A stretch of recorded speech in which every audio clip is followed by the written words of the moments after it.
할렐루야. 어느 교회에 그 집사님이 아주 신실한 집사님인데 남편이 그 교회 안 다녔어요. 그러니까 우리가 가족 중에 교회 안 다니면은 큰 기도 제목이잖아요. 우리가 인가 기도에 또 사명이 있고 또 가정의 제사장으로서 가장 먼저 가까운 그 가족들을 하나님께 인도하는 게 또 사명입니다. 그래서 이제 이분도 기도 제목 1번이 남편이 예수 믿게 해주세요. 교회 나오게 해주세요. 그게 1번 기도 제목으로 기도를 오랫동안 했어요. 근데 이제 하나님께서 그 기도를 응답해 주셨는지 갑자기 어느 날 남편이 자기도 교회 가겠다고 이제 주일날 아침에 얘기를 하는 거예요. 그래서 너무 기뻐가지고 이제 교회를 이제 남편하고 같이 가는데 한편으로 또 걱정이 됐어요. 왜냐하면 이제 가가지고 목사님 말씀에 은혜 받고 예수 믿고 그래야 되는데 또 실망하면 어떻게 할까, 또 이런 걱정이 되면서 오늘 목사님이 또 은혜로운 설교를 하셔야 되는데 이런 이제 좀 불안한 마음을 가지고 이렇게 교회를 갔습니다. 그래서 이제 교회 가자마자 그 주보를 탁 봤어요. 주보를 보니까 이제 설교 본문 그걸 제목하고 설교 제목하고 본문을 이제 보려고, 남편이 은혜 받아야 되니까 자주 오는지도 않고 그냥 처음 나왔는데 딱 보는데 좀 깜짝 놀랐어요. 왜냐면 창세기 5장이 본문인데 창세기 5장은 족보가 나오잖아요. 거기 뭐 아담 뭐 930세 살고 막, 또 이 남편이 생각할 때 말도 안 된다고 생각할 거 아니야. 야, 역시 교회 다니면 안 되겠다 이런 생각할까봐, 야, 이거 큰일 났다. 또 오늘 회피란 목사님 이런 또 본문을 정하셨지 막 이렇게 하면서 이제 불안불안하면서 이제 예배를 드렸어요. 예배를 다 드리고 이제 나오는데 남편이 나 오늘 교회 등록할래 이러더라는 거야. 그래서 너무 기뻐가지고 마음 변할까봐 얼른 이제 그 담당 교구 전도사님한테 해가지고 등록을 다 했어요. 그러면서 이제 궁금하잖아요. 이렇게 남편이 갑자기 예배드리고 어떤 부분에서 이렇게 마음이 열려서 교회 등록까지 했을까. 그래서 이제 차 타고 오면서 물어봤어요. 여보, 오늘 그 목사님 말씀에 어느 부분이 이렇게 은혜 받아서 이렇게 등록까지 했냐. 그러니까 오늘 보니까 그 옛날 사람들 되게 오래 살았더라고. 다 900살이 넘어. 무드셀란 뭐 969살이고. 근데 오래 살긴 했는데 다 죽었잖아. 그러니까 다 죽었잖아. 결국에는 암만 오래 살아봤자 인간은 다 죽더라고. 그래서 이제 나도 내가 아무리 오래 살아봤자 뭐 그분들보다 오래는 못 살 테고 죽을 텐데, 죽기 전에 오늘 목사님 말씀 들으니까 예수 믿으면 영원히 살 수 있다 그래가지고 그게 은혜 받았다. 그래서 내가 이제 교회 등록했다. 이제 그렇게 말씀했습니다. 오늘 우리가 믿음은 말씀을 들음에서 난다 그랬어요. 그리고 말씀에 좀 확신이 없거나 또 우리가 신앙생활 할 때 우리 믿음이 항상 이렇게 충만한 게 아니잖아요. 좀 침체될 수도 있고 회의감이 찾아올 때도 있습니다. 우리가 살아있는 사람이니까. 그럴 때도 역시 또 말씀을 들어야 돼요. 말씀 듣는 자리, 또 우리가 기도하는 자리, 또 찬양하는 자리, 그리고 예배하는 자리로 우리가 다 의지적으로 자꾸 우리 나와야지만 우리가 다시 믿음이 회복되고 또 성령 충만해질 수 있습니다. 네. 그래서 이제 이 남편도 이제 말씀을 들으면서 믿음이 생겨난 거잖아요. 그렇죠? 그리고 이제 우리가 또 자꾸 말씀 듣는 자리로 나아가면은 또 성령 충만해지게 돼 있어요. 또 기도의 자리로 이게 다 시너지가 있는 거예요. 그렇죠? 말씀과 기도와 예배와 찬양은요, 다 이렇게 연결되어 있어서 서로서로 시너지를 내는 거예요. 그래서 우리가 말씀을 읽으면서 또 기도해야 되고, 기도하면 성령 충만해져서 또 성령의 지혜를 받아서 말씀을 바르게 조명해져서 말씀의 뜻을 바르게 해석할 수 있고, 또 말씀을 이렇게 우리가 읽고 듣다 보면 바르게 이해하다 보면 또 우리가 하나님의 뜻을 깨닫게 되고 또 말씀에 순종할 수 있는 또 능력도 얻게 되고, 그래서 우리가 말씀과 기도와 예배와 그 찬양의 자리로 기회가 있을 때마다 우리가 나아가야 됩니다. 근데 오늘 말씀에 보니까 이제 베드로와 요한이 나면서부터 안진뱅이를 고치고 또 말씀 증거할 때 막 많은 사람들이 따르고 그러니까 싫어하는 사람이 있었다 그랬죠. 그 종교 지도자들, 유대교 지도자들, 이 사람들이 이제 전하는 게 예수 그리스도의 십자가 부활의 복음을 전하니까 자기네들이 예수를 십자가 처형시켰잖아요. 사실 사내들인 공회라는 거는 이 유대인들의 의결 기구잖아요. 지금의 이제 국회 같은 건데, 근데 국회하고 비교가 안 됩니다. 국회는 그 입법기관이 그냥 하나만 하는 거지만 사실 이때 사내들인공회는 뭐 그냥 삼권이 다 가지고 있어요. 그냥 완전히 무소불위예요. 그러니까 예? 입법권, 행정권, 또 사법권을 다 가지고 있는 거예요. 그러니까 그냥 사내들인한테 찍히면 안 좋게 보이면은 그냥 죽는 거예요. 예수님은 사실 그런 거잖아요. 예수님은 그 십자가에 못 박은 것은 사실은 사내들인 공회에서 그렇게 몰고 간 거죠. 물론 이제 당시에는 그 로마의 식민지였기 때문에 로마가 그 정책이 제국을 넓혀가면서 그 나라의 법이라든지 문화라든지 종교를 다 존중을 해줬어요. 너무 많이 이렇게 억압을 하다 보면 반발이 사니까 그럴 필요는 없잖아요. 그런데 최소한의 것은 자기네들이 통제를 했어요. 그게 뭐냐면은 사형권은 로마에서 허락을 받아야 돼. 그래서 다른 거는 그냥 다 자치적으로 유대인들이 해도 되는데 사형은 그 로마, 그래서 로마 총독인 빌라도 허락을 받아야 되는 거예요. 사형만은.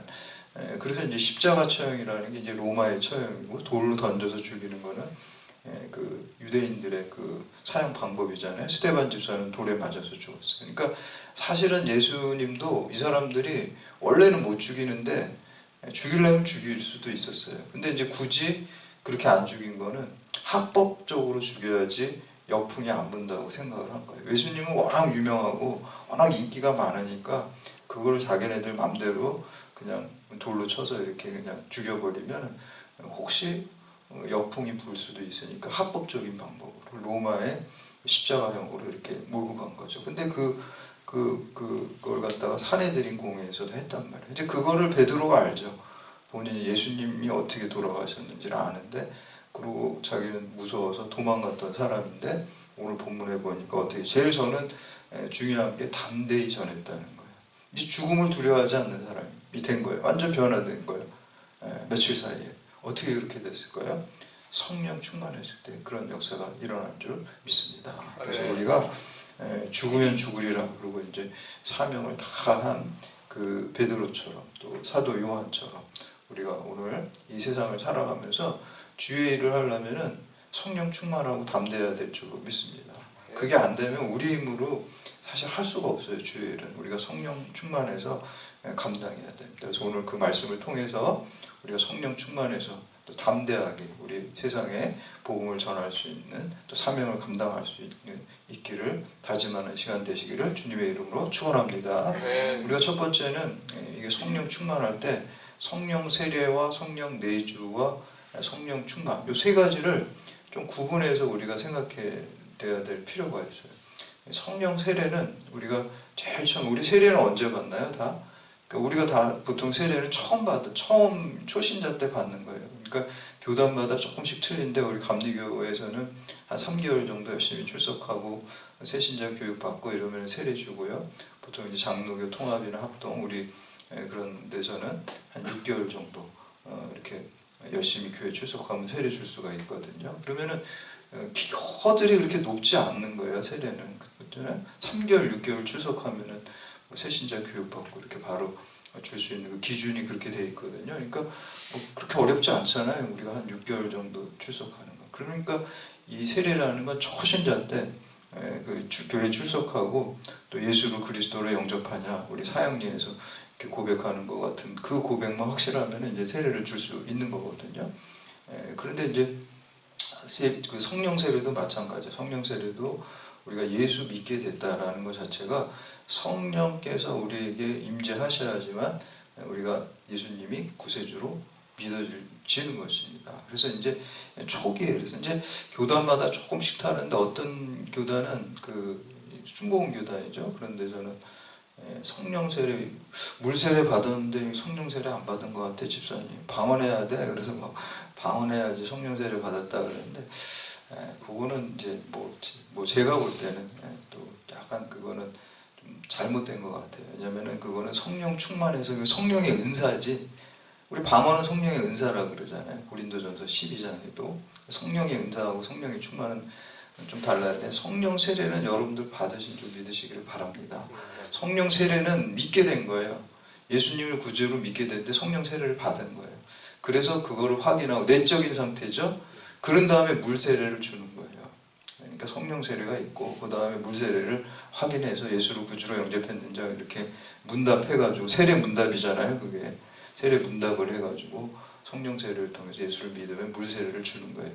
그래서 이제 성령 세례는 내적인 모습이고, 그리고 물 세례는 우리가 교회의 공동체에서 외적으로 형식적으로 의례를 하는 거예요. 그 다음에는 이제 성령이 내주하게 됩니다. 두 번째 단계는.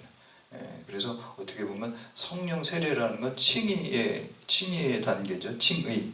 우리가 하나님을 믿게 돼서 믿음으로 의롭게 된 칭의의 단계죠. 그 다음에 성령이 내주하는 거, 성령이 우리가 내주해서 그 예수님을 닮아가는 삶을 살아갈 수 있잖아요. 성령께서 우리를 인도하셔야지. 그거는 이제 성화의 단계에 해당됩니다. 그러니까 여러분은 그 성령 세례를 받아서 칭의의 단계를 거치고, 그리고 성령이 내주해서 이제 성화의 단계를 이제 가는 겁니다. 그런데 이제 중요한 게 있어요. 마지막으로 성령 충만해야 됩니다. 우리가 성화의 삶을 잘 살려면은 성령이 내주해야 될 뿐만 아니라 성령 충만해요. 저건 여기에서 인간의 자유의지가 좀 작동한다고 봐요. 왜냐하면은 우리가 성령 세례를 받고 성령이 내주하는 건 어떻게 보면 하나님의 강권적인 역사예요. 그렇죠? 어떤 분은 제가 전도할 때 제 친구 전도해보고 그랬는데, 야, 나도 믿고 싶은데 안 믿어져.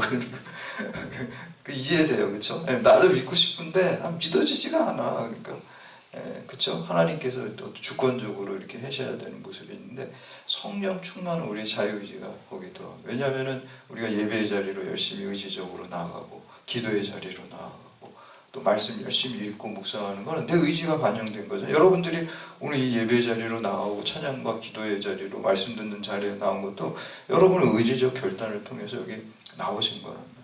그러면 자꾸 나오면 성령 충만해져요. 예전에 제가 이제 교회 다닐 때 어떤 열심히 정말 열심히 본 그 권사님이 계셨어요. 근데 그 권사님이 저한테 물어보더라고요. 목사님, 일주일에 예배가 몇 번인지 아세요? 저 세보진 않은데 그때 순간적으로 약간 당황했는데 12번일 때 12번. 그래서 새벽 예배 7번 있고, 그리고 주일 예배, 주일 오후 예배, 그리고 수요 예배, 금요 예배, 속회 예배 이렇게 5번 있어가지고 12번이 있대. 그래서 본인은 맨날 그 12번을 다 참석하려고 엄청. 근데 실제로 그분은 12번을 진짜 다 참석해. 제가 봐도 다 참석해. 지난번에 그 서민선 집사님이 그러더라고. 아, 목사님 이번 주에 제가 예배를 10번 드려서 너무 좋아요. 그러더라고. 아니, 그렇게 바쁘신데 10번 드려서 좋대. 그러니까 제가 뭐 율법주의를 얘기하는 건 아니에요. 여기서 뭐 그렇게 꼭 해야 올바른 거고, 못하면은 잘못한 거 정죄하고 뭐 그런 건 아니에요. 그게 뭐냐면은 그렇게 우리가 좀 의도적으로 약간 그 열심히 의지적으로 노력할 때 성령 충만한 게 있다는 그 말씀을 드리는 거예요. 우리가 뭐 집에서 그냥 해도 되지 뭐 이렇게 해버리면 우리가 좀 약간 침체된다는 거예요. 그래서 우리가 의도적으로 불가피하면 어쩔 수 없지만, 불가피하지 않으면은 가끔 힘들고 피곤해도 자꾸 예배 자리 다 참석하려고 계속 나가야 돼요. 계속 기도의 자리로 나가야 돼요. 그래야 성령 충만해져요. 귀찮다고 안 하면은 또 이런 일 저런 일 다 살다 보면 있죠. 자꾸 예배 자리로 안 나오고, 기도의 자리로 안 나오고, 말씀 듣는 자리로 안 나가면 그냥 계속 침체되는 거예요. 우리 운동도 마찬가지잖아요. 우리가 오늘은 비 와서 운동 안 해. 오늘은 뭐 날씨가 추워서 안 해. 그렇게 이제 한 번, 두 번 안 하면 더 이렇게 근육도 이렇게 줄어들고 안 좋아지고, 그렇죠? 근데 그럼에도 불구하고 우리가 열심히 하면 어떻게 됩니까? 하루도 빠지지 않고 몸이 좋아지고 건강해지고 근육이 이렇게 붙는 것처럼, 말씀도 마찬가지, 영적인 것도 마찬가지. 우리가 성령 충만해지기 위해서는 계속 우리의 의지를 가지고 나가야 될 줄로 믿습니다. 그래서 성령 충만한 성도가 되는 것이고요. 두 번째는 이렇게 성령 충만해야지 담대할 수가 있어요. 그건 나의 담대함이 아니라 우리는 두려워하는 사람들이에요. 오늘 우리 찬양도 이렇게 아무것도 두려워하지 말라 이렇게 했는데, 그거 이제 주님 말씀이잖아요. 주님이 성령께서 우리한테 임재하실 때 우리가 담대할 수 있는 거예요. 베드로는 3년 동안 예수님 말씀 듣고 제자 훈련 받고 예수님과 그냥 동고동락을 했음에도 불구하고 막상 예수님이 십자가에 잡혀 가실 때는 그냥 도망갔어요. 그리고 그 전에 뭐라 그랬어요? 다른 사람 다 배신하고 떠나도 저는 주님을 절대 배신하지 않겠습니다. 아주 그냥 호언장담하고 그냥 큰 소리하고 맹세했잖아요. 근데 우리 인간의 맹세하고 그때 진심으로 한 거겠죠. 저는 베드로가 거짓말했다고 생각하지 않습니다. 진심으로 했을 거예요. 정말 그 마음이었을 거예요. 그 말을 할 때는. 그런데 그게 안 된다는 거예요. 인간은 그 상황이 닥치면 우리 힘으로 되는 게 아니에요. 성령 충만해야 돼요. 그래서 이후에 베드로가 부활하신 예수님을 만나고 또 마가의 다락방에서 오순절에 성령의 충만함을 받자 그가 비로소 담대하게 이제 죽음도 두려워하지 않는 거예요. 그래서 우리의 몸을 죽일 사람을 두려워하는 게 아니라 우리가 몸과 마음까지 영혼까지 죽이는 하나님만 두려워하는 사람으로 바뀌어진 거예요. 그러니까 이제 두렵지가 않은 거예요. 산에 들인 공회가 안 두려워요. 옛날에는 그 산에 들인 공회가 그렇게 무서워가지고 그냥 자기 스승까지도 모른다고 그냥 막 3번씩이나 부인하고 그냥 화내면서 부인했는데 이제는 그 죽인다 그래도 절대 두려워하지 않는 사람으로 변한 것을 볼 수가 있습니다. 그래서 우리가 성령 충만하기 위해서는 자꾸 나아가야 되는데 저는 그래서 이제 교회는 늘 생각하는 게 주유소 같다 생각이 들어요. 주유소. 여러분들 여기 뭘 주유하나요? 성령의 충만함을 주유하는 거예요. 근데 이제 이 문을 나가는 순간부터 어떻게 돼요?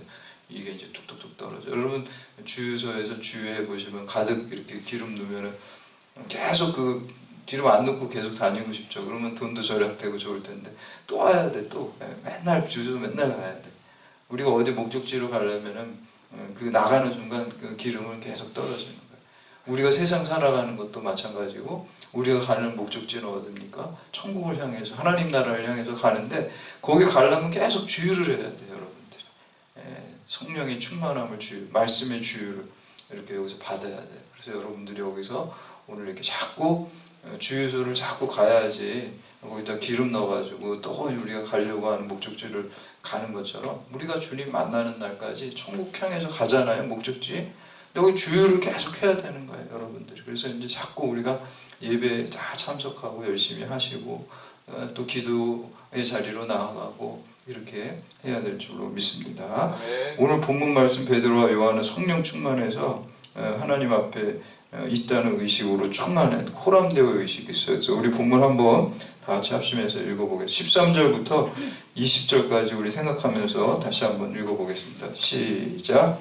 그들이 베드로와 요한이 담대하게 말함을 보고 그들을 본래 학문 없는 범인으로 알았다가 이상히 여기며 또 전에 예수와 함께 있던 줄도 알고 또 병 나은 사람이 그들과 함께 서 있는 것을 보고 비난할 말이 없는지라 명하여 공회에서 나가라 하고 서로 의논하여 이르되 이 사람들을 어떻게 할까? 그들로 말미암아 유명한 표적 나타날 것이 예루살렘에 사는 모든 사람에게 알려졌으니 우리도 부인할 수 없는지라 이것이 민간에 더 퍼지지 못하게 그들을 위협하여 이후에는 이 이름으로 아무에게도 말하지 말게 하고 그들을 불러 경고하여 도무지 예수의 이름으로 말하지도 말고 가르치지도 말라 하니 베드로와 요한이 대답하여 이르되 하나님 앞에서 너희가 말을 듣는 것이 하나님의 말씀을 듣는 것보다 옳은가 판단하라. 우리는 보고 들은 것을 말하지 아니할 수 없다. 아멘. 이거 솔직히 말해요. 야, 이거 겁도 엄청구나 이렇게 느끼겠죠. 죽으려면 죽이라는 거예요. 나는 어떻게 니네들이 내가 어떻게 하나님 말씀 안 전하냐? 하나님이 더 무섭다. 너네들은 안 무섭다. 이런 말 선포잖아요. 여기는 완전히 그렇죠? 산에. 근데 여기서 이제 자세히 보면 우리 19절에 하나님 앞에서 이게 제일 중요해요. 우리가 이거를 이제 신전 의식이라고 그러잖아요. 종교개혁자 존 칼빈의 좌우명이 이 코람데오예요. 코람데오. 이게 라틴어잖아요. 하나님 앞에서 신전 의식을 가지고 사는 거예요. 요셉도 마찬가지잖아요. 요셉도 그 보디발의 아내가 유혹할 때 내가 하나님 앞에서 어떻게 득죄하리요 이렇게 한 것을 보니까 사람이 안 봐도 CC 카메라가 없어도 누가 보시나요? 하나님이 우리를 늘 보고 계세요. 심지어 하나님은 우리의 겉모양과 행동만 보는 게 아니라 우리의 마음까지도 보고 계십니다. 우리의 중심까지도 다 보고 계세요. 그렇기 때문에 우리가 또 좋은 점도 있어요. 그렇게 해서 우리가 나쁜 짓 못하는 것도 있지만 내가 하나님 내 중심을 아시기 때문에 억울하지도 않아요. 그렇죠? 여러분들이 좋은 중심을 가지고 하나님 위하려고 하다가 뭐 잘못되고 실수할 때 많잖아요. 그래도 하나님 아신다는 거. 그것도 좋은 점이죠. 반면에 또 하나님이 우리가 나쁜 마음 먹은 것도 다 보고 계시니까 거룩한 부담감도 있지만 또 우리가 좀 행동을 실수하고 말을 실수해도 우리 중심은 사람은 오해하지만 하나님 오해하지 않으세요. 그러니까 그것 좋은 점입니다. 그래서 칼빈이 종교개혁을 일으킬 수 있었고 루터가 종교개혁을 일으킬 수 있었던 것도 거대한 카톨릭 교회에 싸우면서 하나님이 우리를 지켜보고 계시다. 그 의식을 가지고 살았기 때문입니다. 우리 존 웨슬리 목사님은 원래 그 목사님 아들로 태어나고 그 어머니가 이제 수산나 웨슬리라고 우리 기독교에서 기도의 어머니 세 사람 꼽아라 그러면은 한나가 있죠. 사무엘 엄마 한나, 그리고 어거스틴 엄마 모니카, 그리고 존 웨슬리 목사님의 그 어머니 수산나 웨슬리 기도의 어머니다 이렇게 이제 말을 하는데, 이 수산나 웨슬리 아주 그냥 신앙교육을 잘 아주 그냥 복음적으로 그냥 경건하게 아주 잘 배웠어요. 그리고 이제 옥스퍼드 대학에 이제 들어갔어요. 동생 찰스 웨슬리는 찬송가도 막 작사하고, 여기 우리 지금 찰스 웨슬리 작곡한 것도 있는데, 둘이서 이제 옥스퍼드 대학 다니면서 홀리 클럽이라는 걸 또 만들어서 대여섯 명, 그 조지 휘필드라는 사람도 있어. 그래서 거기서 이제 막 감리교 운동을 하게 된 거죠. 그리고 교수도 하고, 그래서 이제 이렇게 잘 자라고 그냥 목사 안수도 받고 공부도 하고 그냥 다 갖췄잖아요. 근데 미국 선교를 갔는데 완전 실패했어요. 그래서 이제 너무 이제 내가 이렇게 열심히 하고 훈련도 잘 받았는데 왜 그럴까? 근데 그 대서양을 건너는 배에서 풍랑이 일어나서 배가 엎어지려고 그러는데 거기에서 자기는 불안해서 두려워하는데, 우리 두려워하지 말라고 찬양했는데 두려워했어요. 근데 진짜 두려워하지 말라는 찬양처럼 그 모라비안 교도들은 모여가지고 기도하고 찬양하고 너무나 평안한 거예요. 거기서 쇼크 먹은 거예요. 야, 나는 목사하고 그렇게 열심히 신학도 공부하고 그랬는데 이 풍랑 앞에 두려워하는데 저 사람들은 도대체 뭐지? 이런 의미를 가졌어요. 그래서 이제 영국에 돌아와서 이제 그 런던의 올더스케이시라는 거리에서 이제 그 모라비안 교도들 그 있는 모임에 이렇게 참석을 하게 돼. 그 일기에 보면 그렇게 1738년 5월 24일 웨슬리 일기에 보면 이렇게 나와요. 그날 저녁에 나는 올더스케이트가에 있는 기도 모임에 별로 가고 싶은 마음이 없으나 참석했다.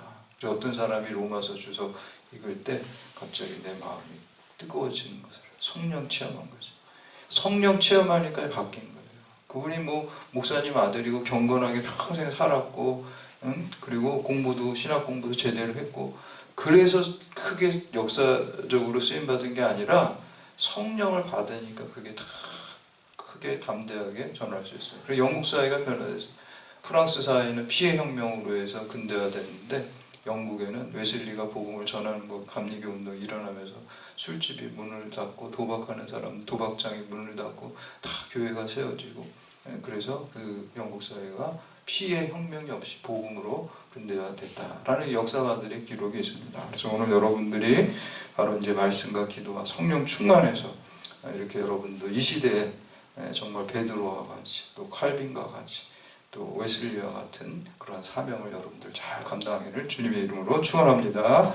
오늘 주신